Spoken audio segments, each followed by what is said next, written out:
Bismillahirrahmanirrahim. Rabbi shrah li sadri wa yassir li amri wahlul 'uqdatam min lisani. Allahumma shalli wa sallim ala habibika Mustafa ka Muhammadin wa ala alihi wa sahbihi asma'in nama ba'du. Langsung saja sesuai tema bahwa kita akan menjadikan tauhid sebagai sumber inspirasi bangsa atau sumber kekokohan bangsa atau sumber ketahanan NKRI. Perlu dicatat bahwa di antara yang sering disabdakan oleh Rasulullah SAW adalah inna minal bayani la sikhron. Jadi penjelasan atau orasi atau argumentasi atau apa sajalah itu adalah bagian dari sihir. Sihir di sini maknanya itu sesuatu yang kayak hipnotis, tapi di sini dalam konteks positif. Dulu ketika periode Rasulullah Muhammad SAW itu pertarungan hak dan batil itu diolah pikir. Olah pikir yang diterjemahkan oleh artikulatif atau sistem verbal. Memang ini agak aneh. Jadi kalau mukjizatnya Nabi Musa itu fisik. Fisik itu misalnya melawan Fir'aun dengan kekuatan tongkat yang super dahsyat. Sehingga Laut Merah dipukul sama tongkatnya Fir'aun, kemudian tongkatnya Nabi Musa, kemudian bisa membelah jadi jalan, Fir'aun tenggelam.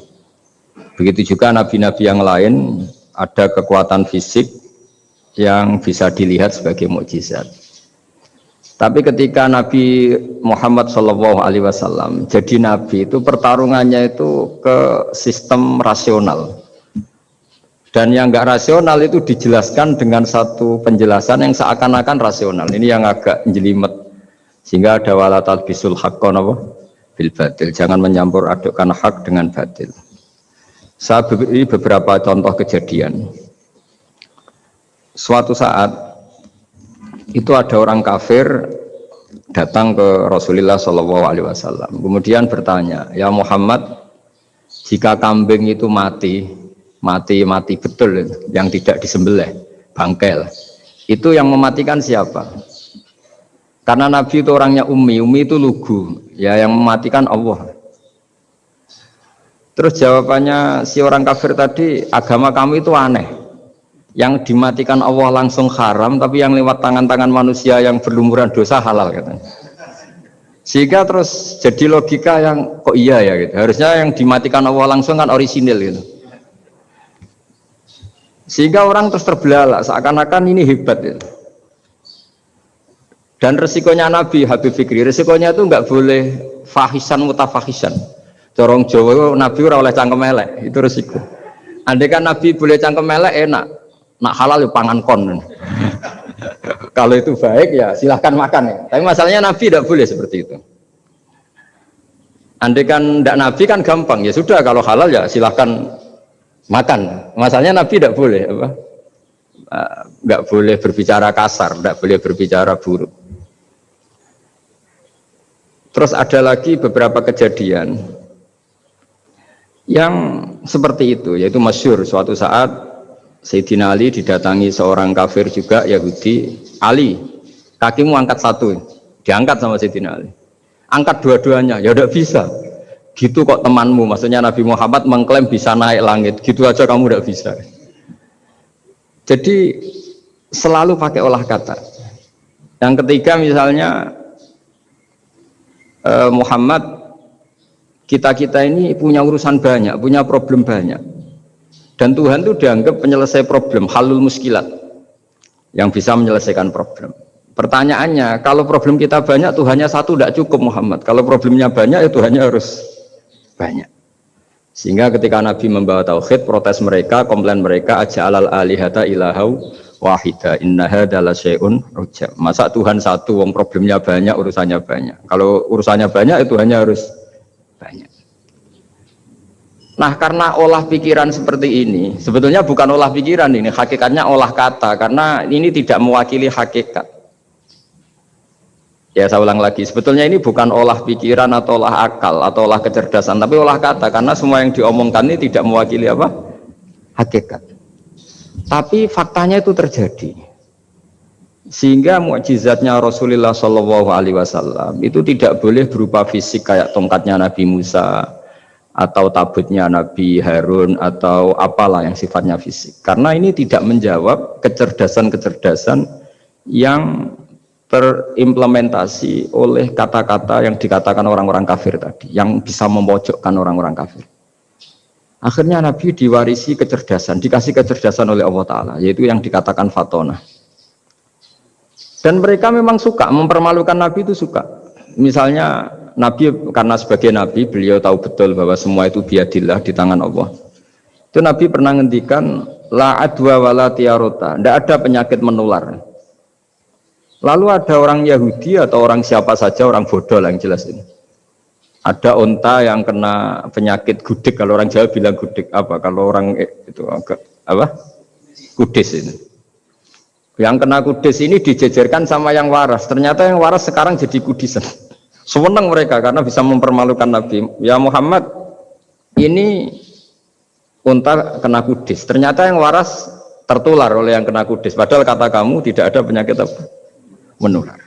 Itu problem-problem jadi Nabi di era Rasulullah Shallallahu Alaihi Wasallam. Sehingga Quran datang dengan kecerdasan yang untuk menjawab itu. Makanya Nabi tidak pakai mukjizat fisik tapi mukjizat logika. Akhirnya Nabi diajarin Allah lewat Jibril yang dikira mereka yakin kalau menang dalam debat. Tapi Nabi balik bertanya, "Faman a'dal awwala." Jadi terjemahnya, kalau ini kena kudis karena tertular yang ini, lalu ini tertular siapa? Yang pertama tadi. Wah itu asli mat dari Allah ya, maksud saya itu. Jadi dia ingin contoh yang kedua yang tertular, dengan itu berarti ada penyakit apa? Menular. Tapi Nabi tanyanya faman a'dal awwala, lalu yang pertama kena kudis itu tertular siapa? Makanya kalau sekarang misalnya corona menular itu yang pertamanya dari siapa itu? Tidak tahu itu. Ya tidak perlu tahu, tidak bidang kamu. Jadi ini saya mau cerita. Jadi logika-logika yang dibangun orang kafir itu sebenarnya bukan logika, tapi olah kata. Dan orang kafir itu paling pintar. Karena mereka itu penyair. Penyair itu kalau sekarang modern mungkin mirip-mirip jurnalis atau mirip apalah. Bisa mengubah apa saja. Apa yang sebetulnya baik dikesankan buruk atau sebaliknya. Sehingga ini menyusahkan karena Nabi harus ngendikan hakikat, harus mengatakan sesuatu yang nyata dengan bahasa yang benar, sementara mereka mengatakan kebatilan dengan penjelasan yang baik. Ini ribet kan? Sehingga dalam banyak percekcokan ya, itu susah dicari jalan tengah karena sama-sama mirip, kebenaran ini sama-sama mirip. Jadi misalnya yang masyhur dalam satu peristiwa besar, konflik antara Sayyidina Ali dan Sayyidina Muawiyah, itu konflik yang nggak bisa diedarkan gara-gara kalimat, gara-gara kata-kata. Makanya sekeras-kerasnya pedang atau senjata itu masih keras apa? Kata-kata atau polemik lah atau apalah. Karena sekarang itu agak susah membahasakan. Ketika konflik Ali dan Muawiyah itu ada orang bilang, ya sudah, nahkum bi kitabillah. Sudah sekarang kita kembali ke kitabillah. Itu mereka megang mushaf. Mushaf ini yang saya pegang namanya mushaf. Seakan-akan itu benar karena orang Islam harus kembali kepada kitabullah. Pertanyaannya lalu Ali kata Ali, fadharabal mushafa biyadihi. Sayyidina Ali nepuk mushaf ini keras sekali. Sal hadal mushaf kata Sayyidina Ali. Kalau kita harus kembali ke Quran, coba tanya ini. Mushaf ini ya, mushaf seperti milik saya ini. Akhirnya orang-orang Khawarij bilang, innama huwa warakun wa madadun. Itu hanya kertas sama tulisan. Bagaimana mungkin kita bertanya? Pas itu adalah orang Khawarij itu orang yang nggak mau ngakui Ali juga nggak mau ngakui Muawiyah, dan Sayyidina Ali sama Sayyidina Muawiyah sudah sadar mau bikin mediator, mau bikin solusi jalan tengah. Jadi sebenarnya dua beliau itu orang baik, gara-gara diprovokasi orang Khawarij terus jadi bentrok.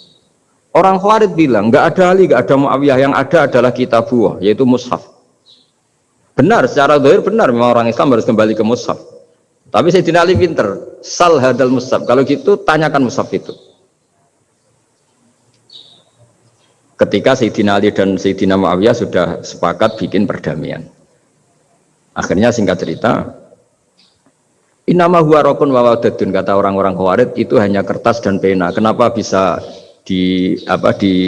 disuruh atau diminta jawaban? Terus kata Sayyidina Ali, enggak bisa toh kamu tanya Mus'ab, ya enggak bisa. Makanya tanya saya katanya. Akhirnya Sayyidina Ali memberi penjelasan, wa in khiftum shiqaqa bainihima fab'asu hakamam min ahli wa hakamam min ahliha. Jika dua mempelai suami istri itu ngalami konflik, di mana-mana orang konflik roh raine serasa seneng nek. Kita kalau sedang marah, semuanya lah kalau sedang marah sama istri itu roh raine serasa seneng. Jadi sing ganteng ra ketok gantenge. Ketok elek etok. Sehingga kalau ngomongi anaknya, dasar nakal kok bapaknya gitu. Bapaknya gitu, nanti dasar cerewet koyo ibuke. Makanya alhamdulillah banyak anak kita yang mewarisi nakalnya bapaknya dan nakalnya ibunya. Karena sabdonya mesti seperti itu. Jadi anak kita ini korban cara ngomong kita. Maka kita tidak wali itu harus syukur karena omongannya nggak mandi. Itu kalau kita wali, itu anak kita jadi orang buruk semua. Karena kita ngomong dasar goblok koyo ibuke. Jari ibuke dasar nakal koyo bapake. Berarti anak kita punya status goblok dan nakal. Tapi alhamdulillah yang ngomong itu tidak wali sehingga diabaikan saja sama Allah. Gak penting. Omongannya orang tidak wali itu tidak penting. Makanya tidak wali itu tetap punya sisi positif. Kalau ngomong tidak ngefek. Tapi kalau wali itu direspon sama Allah. Langsung ya. Tapi kalau wali ya tidak ngomong gitu. Tapi. Jadi kalau orang nggak suka itu nggak boleh ketemu. Karena tambah benci. Sehingga butuh mediator. Itu sudah. Ini termasuk ilmu psikologi Quran. Kalau orang sedang tidak cocok itu nggak boleh ketemu. Pakai apa? Mediator. Jika suami istri sedang konflik, itu sebaiknya, seharusnya atau sayugyanya itu kirim mediator. Fab'atsu hakamam min ahli wa hakamam min ahliha. Iyurida islaha yuwaffiqillahu bainahuma. Terus kata Sayyidina Ali, wa amru ummati Muhammad a'zamu min amri rajulin wa imra'atin. Dan urusan umat Muhammad yang kita sedang konflik dengan kekuatan besar dan bisa pertumpahan darah, itu lebih ngeri timbang urusan suami dan istri. Itu saja solusinya mediator. Artinya sesepele itu urusan pribadi saja Allah menyuruh ada mediator. Apalagi urusan kita yang lebih dahsyat. Akhirnya mereka ngakui cara istimbat, cara ngambil kesimpulan Sayyidina. Jadi ini masalah-masalah yang orang bilang seakan-akan benar. Sudah kita kembali ke Quran, kembali ke Quran. Quran yang mana? Wong kamu tidak paham. Lama-lama tanyanya cetakan mana ini? Ribet kan? Makanya saya ini bikin gerakan besar-besaran. Yang dulu saya ngaji tafsir lama sekali dengan Mbah Mun. Ngaji sama bapak saya. Sekarang alhamdulillah sering diskusi sama Pak Quraisyab. Karena kita ini butuh. Dan saya punya teman akrab Gus Zofur juga doktor tafsir. Ya, kalau kamu ingin tak sebut ya punya teman kalian semua untuk mengkaji apa? Tafsir. Itu memang kita butuh. Karena Quran itu teks. Teks itu harus difahami ahlinya. Karena tapi ketika orang ngomong, ayo kita kembali kitab buah, kembali ke kitab buah, itu kembali yang apa? Terus tentang apa? Sehingga banyak orang yang entah saking angkuhnya, entah saking benarnya tidak tahu. Saya tidak mau kembali kepada Quran. Kenapa? Saya tidak pernah keluar, saya di situ. Kembali itu kan sudah keluar baru kembali. Itu entah saking angkuhnya, entah saking benarnya tidak tahu. Mau kamu katakan angkuh yang masuk akal? Saya tidak mau kembali. Saya tidak pernah keluar. Memang saya sudah di situ. Benar mana? Bisa jadi ya sudah ini itu wilayah yang nggak jelas itu. Tapi bahwa mukjizatnya Nabi itu menerangkan sesuatu yang kayak iya kayak enggak. Karena orang kafir itu pintar mengemas kebatilan sebagai kebenaran. Jadi enak zaman Nabi Musa ngadepi Fir'aun yang karuan salah. Nabi Muhammad itu enggak ngadepi satu komunitas yang mereka punya jargon yang seakan-akan benar. Misalnya Ka'bah itu sakral, Baitullah. Orang kafir itu percaya keramatnya Ka'bah, percaya. Sehingga mereka kalau bikin berhala itu harus dekat Ka'bah, bentuk barokah Ka'bah. Kayak kurang ajar gimana? Maka berhala-berhala itu paling banyak di dekat Ka'bah, karena supaya apa? Dapat barokahnya Ka'bah. Ribet kan? Kamu kafirkan tuh percaya barokah Ka'bah, tidak dikafirkan itu kurang ajar. Ka'bah kok di. Jadi ruwet, ribet yang ngadepi. Itu susah memang ngadepi logika. Makanya kan apa ya, kayak kita ngerawat anak itu. Mau dilonggar nanti manja terus goblok, mau dikerasin nanti minggat, ribet kan. Jadi ngelola kebenaran itu tidak gampang. Lalu Nabi datang bil haqqil bayyin, dengan kebenaran yang nyata. Dimulailah dari surat diantaranya lam yakunil ladzina kafaru min ahlil kitab wal musyrikin munfakina hatta ta'tiyahumul bayyinah. Bayyinah itu siapa? Rasulun minallah yatlu suhufam mutahharah. Orang-orang kafir baik berkategori ahli kitab yaitu Yahudi Nasrani maupun yang berkategori orang-orang musyrikin yaitu orang-orang yang menyekutukan Allah yang non samawi, yang tidak punya kitab samawi, itu tidak mau tercerabut. Munfakin itu tidak mau tercerabut dari akar mereka hatta ta'tiyahumul bayyinah, sehingga datang kebenaran yang begitu nyata, begitu jelas. Saking jelasnya siapapun mau tahu dan nggak bisa dibatalkan oleh apapun, termasuk oleh perilaku sosial. Siapa itu? Rasulun minallah yatslu suhufam mutahharah, itu yaitu Rasulnya Allah yang membaca lampiran-lampiran suci, yaitu Quran. Sehingga Nabi datang dengan analogi pembanding. Orang-orang yang berpikir Tuhan harus banyak karena urusan itu banyak, problem banyak. Lalu Nabi bikin analogi.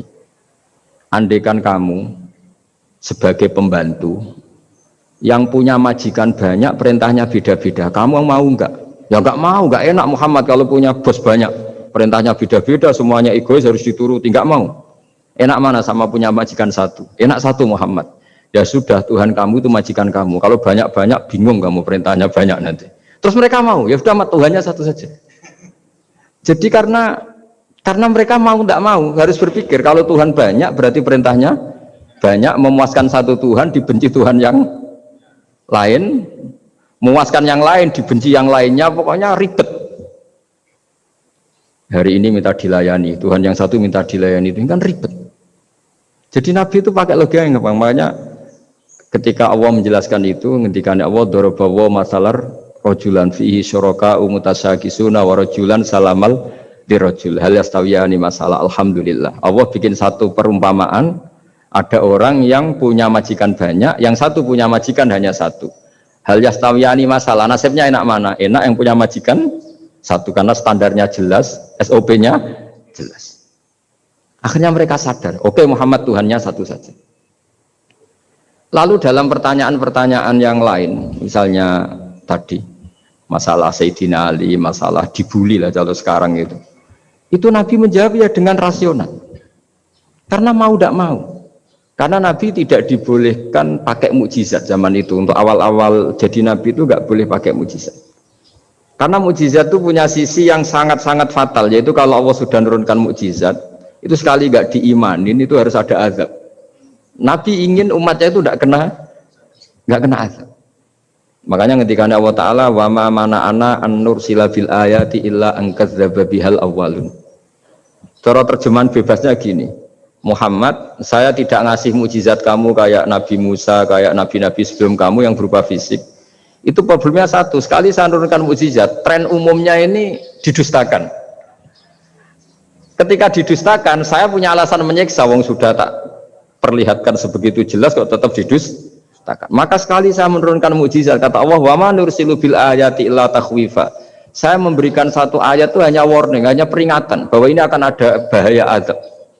Sehingga karena pilihannya itu Nabi milih gak ada mukjizat yang seperti nabi-nabi sebelumnya, milih mukjizat yang ilmiah, yaitu Al-Quran yang kita warisi sampai sekarang. Alhamdulillah. Karena kata ulama-ulama, nah ini pentingnya penjelasan.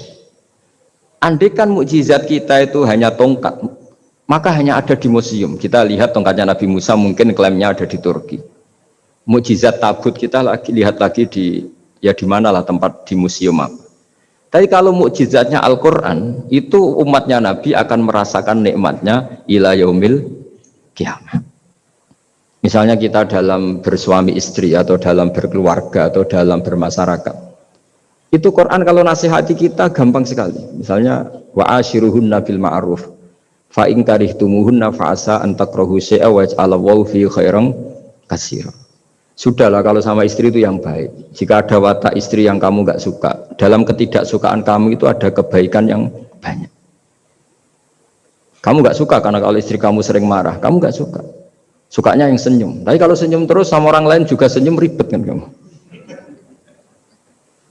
Jadi sudah anggap saja ada hikmahnya. Semua itu ada hikmahnya. Kalau istri kamu marah tidak kelihatan marahnya, dipendam, itu nggak ekspresif. Cara akting sinetron nggak masuk itu. Tapi kalau marah kelihatan marahnya itu ekspresif, itu kecerdasan, itu apa? Bisa menumpahkan keinginan. Wah itu bagus ini. Jadi disuruh lihat sisi apa? Positifnya.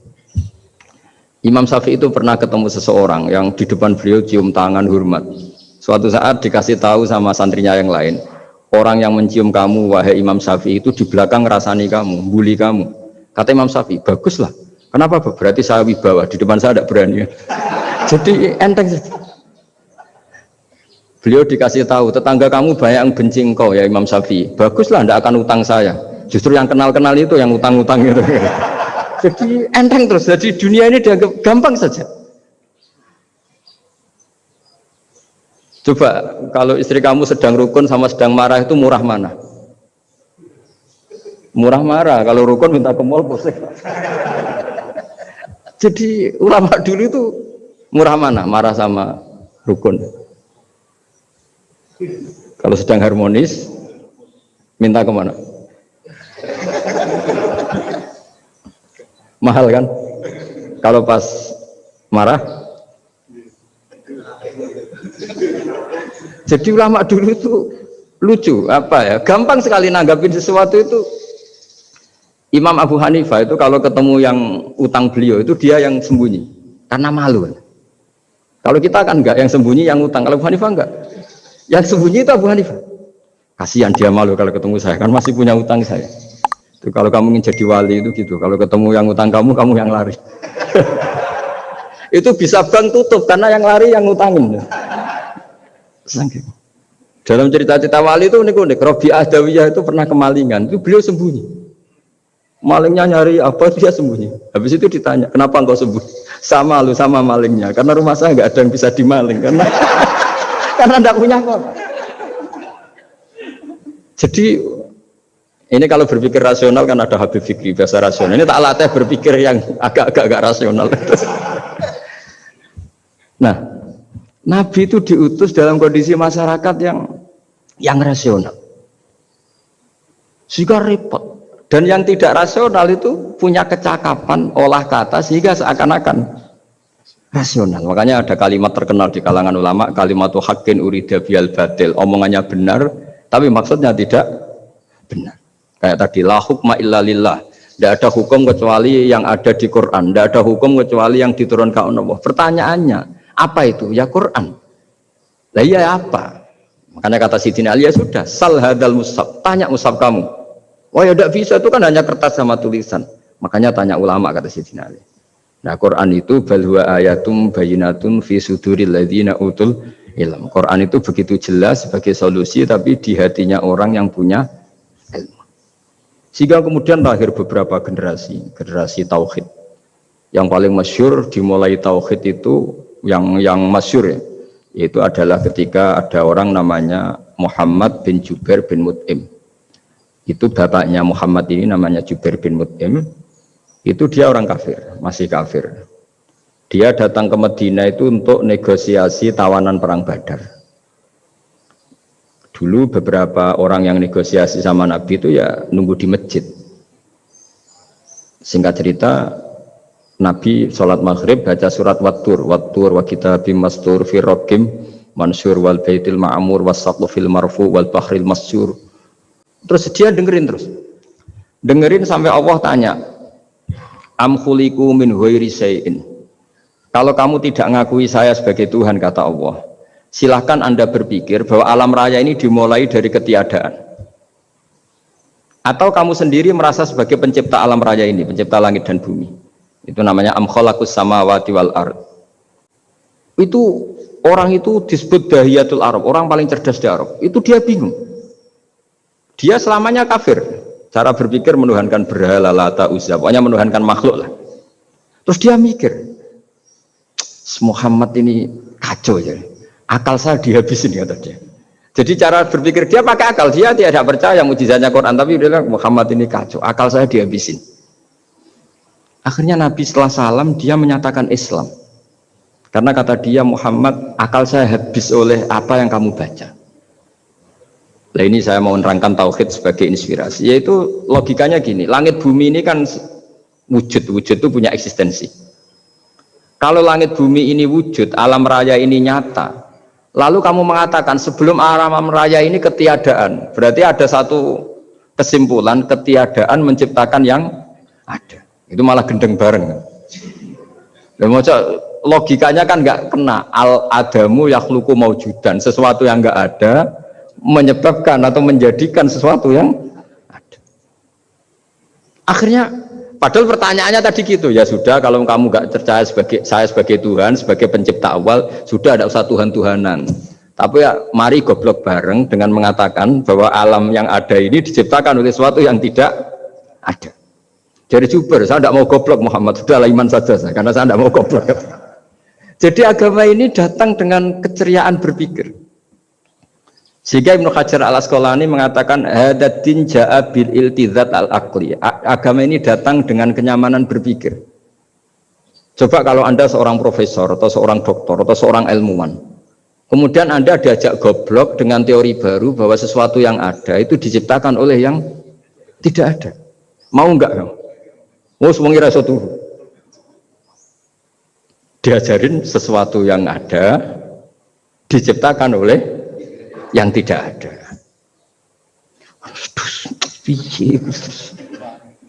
Gak keren lah. Gak boleh sudah. Jadi tauhid itu. Nah, kemudian lahir ulama-ulama baru yang cara ngarang sama. Ini kitab yang dulu saya ngaji sama Syekhina Kiai Maimun Zubair Mbah Mun. Itu kemudian ulama-ulama baru, kata Yai Mbah Mun itu juga bapak saya sering pesen, orang itu harus tahu zaman. Menerangkan tauhid itu kalau ulama dulu itu dimulai dari kalimat yang mungkin yang ngaji saja bingung. Al-alam mutaghayyir wa kullu mutaghayyir hadis la budda mim muhdits. Itu sampean dengar mesti anggap jimat itu apa itu? Itu doa apa gitu. Doa jalbur rezeki apa gitu. Padahal itu logika. Tapi terus ulama-ulama modern itu ngarang seperti ini ada gambar. Ini kitab yang saya dulu ngaji sama Mbak, itu digambar seperti ini. Maksudnya digambar seperti ini gini, penjelasannya gampang. Sampean kalau gambar seruat apapun, misalnya gambar gedung tingkat 5 atau gambar gunung atau gambar apa saja. Mbok seruat apapun gambar itu dimulai dari satu titik. Tadi hadhil awalim kulluha, bahwa alam semua ini dimulai dari nuqtatil wujud, ada titik wujud. Dan karena ini wujud penyebab harus bersifat awal, makanya Allah itu selain wujud harus bersifat al-awwal, kalau bahasa pondok al-qadim. Karena tidak mungkin yang menciptakan kemudian kalah dulu dengan yang diciptakan. Begitu juga Imam Al-Amudi. Imam Al-Amudi itu jadi wali itu karena dia ahli matematika. Sampai muridnya itu eskal, ini guru saya masuk surga enggak, kalau ngajar itu senang ngajar matematika. Beliau ahli usul fikih, ahli fikih, tapi senangnya ngajar matematika. Sampai muridnya sanksi, ini masuk surga enggak ya? Walhasil dalam cerita keramat beliau, sama ndak usah terus saya tidak percaya, kamu tidak wali, kok tidak percaya gimana? Ribet sekarang gitu, orang kalau nggak nekuni sesuatu terus nggak percaya, ribet kan? Itu beliau masuk surga itu dijamin dapat surga itu karena ngajar matematika. Tapi di hati beliau hanya satu, matematika adalah satu ilmu yang dimulai dari angka 1. 0, itu tetap dimulai dari 1, nggak bisa.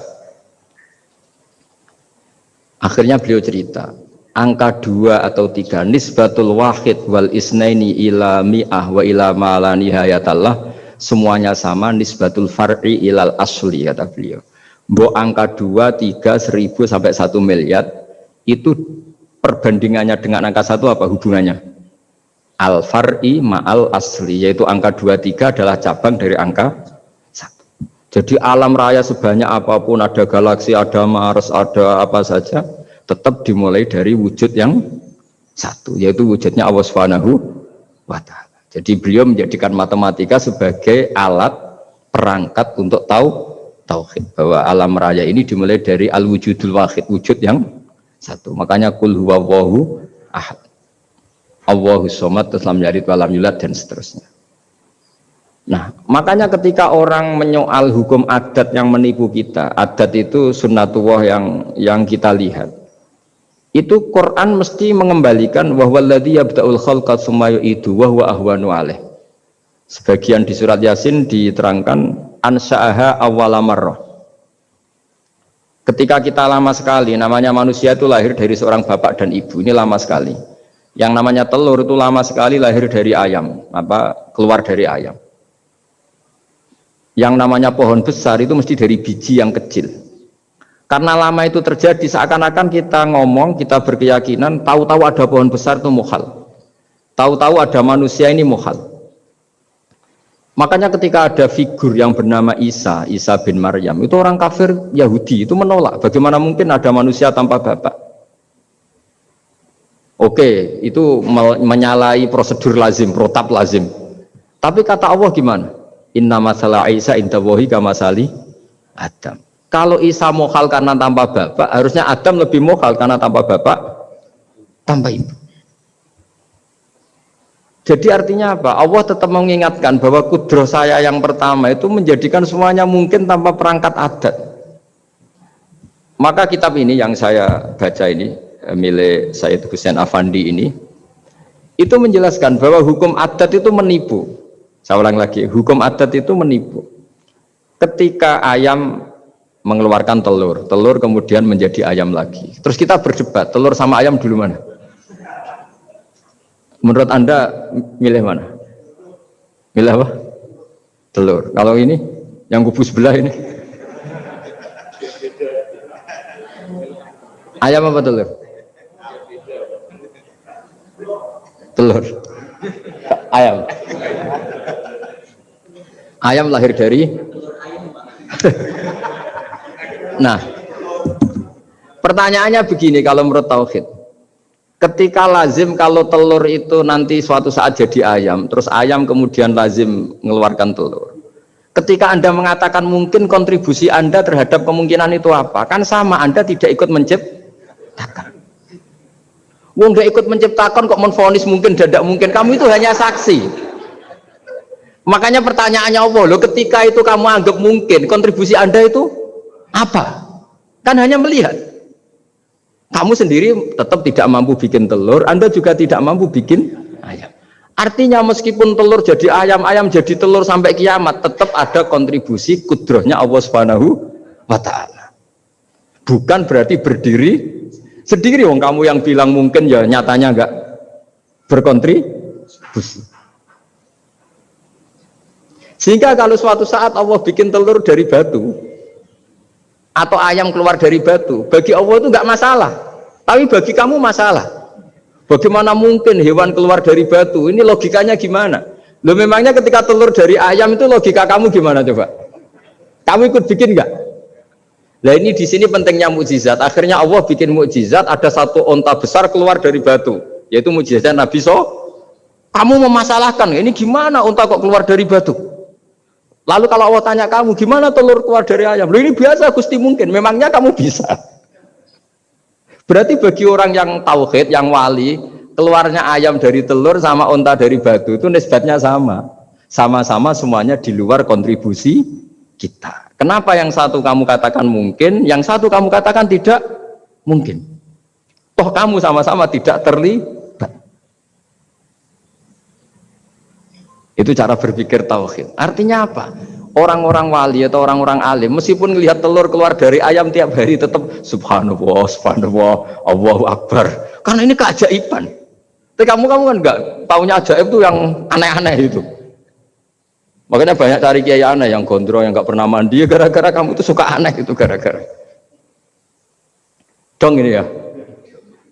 Dong itu tahu ya. Jadi buat sesering apapun alam raya ini ada siklusnya, biji jadi pohon, pohon kemudian mengeluarkan buah-buah ada biji, semuanya yang berkontribusi hanya kudrohnya Allah Ta'ala, tidak mengikat Allah bisa bikin tanpa itu semua. Makanya Allah selalu memperbarui mukjizatnya, termasuk ada onta besar keluar dari batu, yaitu mukjizatnya Nabi Saleh. Kamu gak boleh menyoal ini mukhal gimana? Karena itu nggak mungkin, ukuran nggak mungkin apa? Kamu nggak bisa bikin kan? Sama telur keluar dari ayam kamu bisa bikin? Sama-sama enggak. Nah di sini pentingnya ngaji ya. Makanya Allah ngendikan innallaha la yastahyi ayyadriba masalam ma ba'udatan fama fawqah. Allah itu tidak malu bikin contoh nyamuk. Karena nyamuk ini mukjizat yang besar. Sudah hewannya kecil, di situ ada ususnya. Ususnya ada uratnya. Coba kalau kamu bikin nyamuk itu. Kalau yang santri agak nakal itu ya ada alat kelaminnya, ada uratnya. Coba jenengan bayangkan nyamuk kecil kan? Itu ada uratnya enggak? Ada ususnya ada uratnya. Uratnya ada bakterinya. Pusing kan kamu? Jadi sebetulnya ayat Allah yang dasar itu bukan dinosaurus tapi nyamuk. Bikin uratnya dinosaurus masih gampang, hewannya besar paling uratnya segini. Itu pesan di Juwana bisa lah. Tapi kalau pesan organnya apa? Nyamuk. Perutnya seberapa, sudah gitu dia di dalamnya ada calon anaknya lebih kecil, banyak lagi jumlahnya. Coba nah ini agama ini datang dengan akal, jadi kelihatan ada mukjizatnya Quran karena menyontohkan nyamuk, dan kelihatan mukjizat kalau dijelaskan pakai logika, yaitu kayak apa susahnya bikin nyamuk, sudah kecil ada organnya ada uratnya ada kumannya ada uratnya. Pusing enggak? Makanya tidak ada kampus yang siap memaklumatkan diri sanggup bikin nyamuk. Karena ya enggak sanggup tadi. Lah itu mukjizatnya Quran. Jadi agama ini ketika ulama-ulama ja'a bil iltizazil aqli. Agama ini datang dengan kenyamanan berpikir. Makanya kita nanti kalau mau mati itu yang seneng saja. Kita tidak tahu caranya hidup, tahu-tahu lahir, tahu-tahu hidup, tahu-tahu punya hutang, tahu-tahu banyak masalah, tidak tahu kita. Nanti kalau mati juga gitu, nggak ingin mati tahu-tahu mati. Nanti nggak tahu-tahu bangkit. Makanya sudah alaiha nahya wa alaiha namut wa biha nubasu insyaallah taala minal. Makanya kata Sidina Ali kalau ada orang susah hidup, kamu lahir keinginan kamu apa keinginan Allah? Ya keinginan Allah. Kamu mati, misalnya orang frustasi ingin mati ya tidak bisa mati. Kalau Allah tidak menghendaki ya tidak mati. Ya sudah. Zaman kita hidup ya tidak bisa mengelola kehidupan ini, ya sudah. Kalau mati juga tidak bisa mengelola kematian ini. Makanya terus kita diajarkan inna sholati wa nusuki wa mahyaya wa mamati lillahi rabbil alamin. Berhubung kita tidak tahu ya sudah, hidup kita, mati kita semua di tangan Allah. Sudah kita pasrah saja. Senais jame mati, mati aja, serah usah pamit, sudah mati aja, sudah gak ribet. Makanya wali-wali itu ya biasa ngelihat kematian itu, bukan karena yakin pasti masuk surga ya enggak. Kata wali-wali itu di dunia itu hanya Allah yang ngurusi kita ya Allah, nanti di akhirat ya sama. Itu tauhid ya. Jadi saya ulang lagi ya, jangan terjebak hukum adat, karena dalam hukum adat itu sebenarnya Anda tidak aktor tapi hanya saksi. Yang namanya telur keluar dari ayam mengeluarkan telur, tapi sebetulnya ini tidak mengikat. Allah bisa saja bikin hewan dari yang lain, kayak tadi mengeluarkan untanya Nabi Soleh dari batu yang apa? Besar. Ya wah itu mukhal, bagaimana mungkin? Nah memangnya ayam jadi telur, telur jadi ayam, Anda ikut berkontribusi kan enggak? Andai kan Anda menyaksikan kudrahnya Allah Ta'ala di semua kejadian, yaitu Allah bisa bikin nyamuk, nyamuk ada organnya, organnya ada uratnya. Dengan reputasi seperti ini, maka kita akan mensifati Allah innahu ala kulli syai'in qadir, bahwa Allah bisa melakukan apa saja. Wa huwa ala kulli syai'in qadir, diulang-ulang. Sama Indonesia yang sekarang seperti ini, yang kata orang ada yang bilang terbelakang, ada yang bilang tertinggal dari Eropa. Mungkin dalam kudrat Allah untuk bikin Indonesia lebih makmur dari sekarang, bisa mengalahkan negara-negara yang lain. Jadi kalau kamu ingin, tapi Indonesia banyak masalah gini-gini, bagi Allah mudah saja menyelesaikan masalah itu. Tetap inna dzalika 'ala Allahi yasir. Kita harus optimis bahwa semuanya bagi Allah mudah. Tapi cara berpikir ya tadi, dengan reputasi Allah bisa bikin nyamuk. Nah nyamuk sulitnya di mana ya tadi, sudah kecil, punya organ, organnya punya urat, uratnya punya bakteri, bakterinya punya organ, organnya bakteri, mungkin ada bakteri lagi. Pusing kan? Ya jangan, nggak usah dipikir kalau pusing. Ya jadi terus yang terakhir, saya mohon kalau baca Quran sebisa kita ada yang diangen-angen. Jadi Allah kalau mendorong kita mengakui eksistensinya Allah, Allah sering ngendikan yang mudah-mudah. Misalnya saya ini yang menciptakan kamu, saya yang menciptakan kamu. Falau la tusaddiqun, sudahlah, saya ini nahnu khalaqnakum. Saya ini pencipta kalian, mbok ya. Hubungan kamu itu dengan saya. Urusan kamu terdekat itu dengan saya, kata Allah, bukan dengan yang lain. Karena saya menciptakan kamu, kata Allah. Tapi kita ini aneh, jadi manusia itu aneh. Dengan zat yang menciptakan kita tidak punya urusan, dengan yang tidak terkait dengan kita punya urusan. Itu kan aneh. Dan Allah kalau menerangkan itu gampang. Terus bagi manusia yang kumoluhur, yang angkuh, seakan-akan bisa menentukan segalanya. Falaula in kuntum ghairu madinin tarji'unaha in kuntum shadiqin. Kalau kamu orang hebat, mbok ya, ketika nyawa kamu mau keluar tuh kamu tahan supaya kamu nggak jadi mati. Nggak keren kan orang hebat kok mati katanya. Kamu sombongnya kayak gitu, seakan-akan bisa ngatur dunia, menaklukkan dunia. Ternyata kamu mati. Harusnya nggak usah mati dong. Kata Allah, falaula in kuntum ghairu madinin tarji'unaha in kuntum shadiqin. Makanya falaula idza balaghatil hulqum wa antum khina idzin tangzurun. Mbok ya orang-orang yang keren, yang merasa hebat, yang biasa ngatur dunia, mbok ya ketika mati itu jangan mau. Ya, ini sensitif ya. Ya saya kira demikian ya, semoga lewat ngaji ini kita kembali ke tauhid yang benar lewat penjelasan-penjelasan yang akli, yang rasional. Saya pastikan agama ini datang dengan al-iltizadul akli, kenyamanan berpikir. Kayak apa susahnya kita dengan jadi ateis? Karena harus punya rumus bahwa yang ada diciptakan oleh yang tidak ada. Itu kan jadi aneh. Makanya ukuran iman, salasun man kunna fihi wajada halawatal iman. Ciri utama iman itu nyaman, halawah itu manis. Karena ya itu tadi apa yang dibawa oleh Quran dan hadis sesuai akal kita. Maka masyhur di kalangan para ulama ada pepatah, laulam yakun ma jaa bihi Muhammadun dinan lakana fi aqlin nasi hasanan. Kalau saja Muhammad tidak maklumatkan kalau ini agama, akal pun akan setuju bahwa yang dibawa itu hal yang luar biasa. Karena agama ini tidak lam yusodim al-aql, agama ini tidak akan menentang akal. Liqaumi ya'qilun liqaumi yatafakkar. Kalau ada orang bilang akal saya itu menolak faham agama, itu akalnya yang perlu dicek. Ada masalah itu pasti. Ya, saya kira demikian. Assalamualaikum warahmatullahi wabarakatuh.